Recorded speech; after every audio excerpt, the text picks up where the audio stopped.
I did gymnastics. I play lacrosse. My favorite sport is surfing. I skateboard. I guess there wasn't like a specific reason. It's just when I was younger, I like started doing flips all over the furniture in my house. So my parents just signed me up for classes. I like the sport. It's one of my favorite sports. I'm pretty good at it. And I felt I fit in well with the players and other teammates. Went out with a few of my cousins when I was about 12 years old, and we just went into the ocean and I caught my first wave on a rented board. So I love the fact that I don't need anybody else around me. I can go out and do it. I can do it wherever I want. You know, I can go out in front of my house. I can go to the park, and I think it's just a beautiful thing that like there's just like one sport that everybody can learn how to do differently. There's no right way. There's no wrong way. It was honestly just like the most amazing experience of my entire life, and ever since then I was hooked. Physical skills that I developed, I guess, like you have to be flexible, you have to be strong enough to like hold yourself up on the bars, and Athletic skills, time management skills, having to be on time. Anyone could have an enjoyable time surfing because there's so many different types of waves out there. There's 1-foot rollers that you could ride as like a 3-year-old kid, you know? You don't really have to have any particular qualities. You should probably be like determined, I would say. mental skills, I guess you have to be really focused. When you're on the beam, you have to know exactly what you're doing so you don't fall off. But other than that, if you have an open mind and like a creative mind, I don't think there's really anything that's going to hold you back. There's always something new, and you always have to be pushing yourself more. I like the constant motion, how it's always moving. The clock doesn't stop unless someone gets hurt or there's a goal scored. And I love like the rush of getting a new skill. It's probably the only sport where you can connect with a natural medium. You're free, man. There's nobody telling you what to do. I can hop on my board and like that feeling you get and just going outside and just heading down a hill or something, man. It's just, you really can't compare it to anything.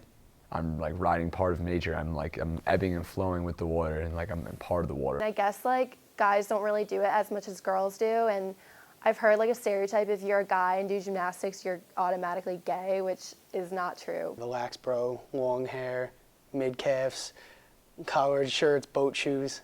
Skateboarders have definitely received a pretty bad stereotype. I think it's the scene is changing for the board sports in general. I know that back in like the 70s and 80s, like surfing, like long hair, probably a stoner.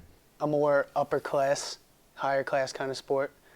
I think more like, at least in movies or in TV shows, the lacrosse players always have the nice clothes and they're always like fancy dressed, like have the nice house and everything.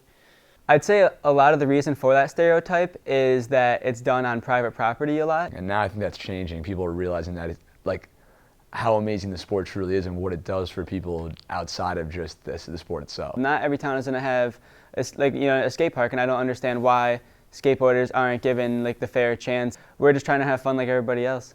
Yeah, my parents all throughout when I was doing gymnastics are so supportive. My mother has always been like deathly afraid of the ocean. My family definitely came to all the games, drove me there, drove me to practice, back and forth, and so did my friends. She was nervous for me, but she understood that like even if she told me not to do it, that I would have ended up out there. So it was better to say yes almost.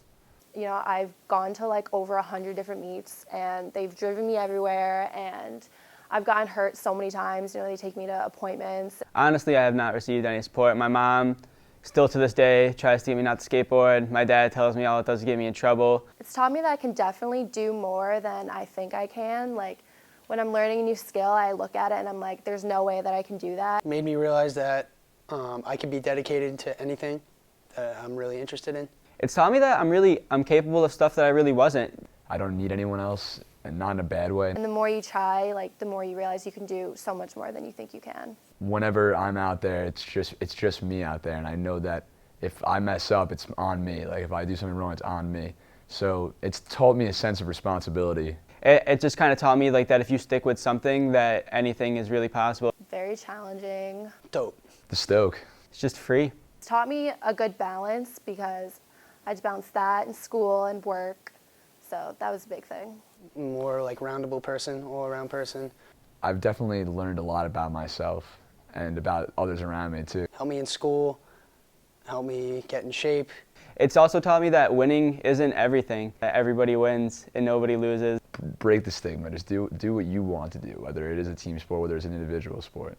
Love everybody and just spread the love. The best stress reliever, you know, made some of my best friends playing lacrosse. Life's too short to put other people down. You know, when I'm on the field, I'm not thinking about anything else. Everything's good. It's my happy place.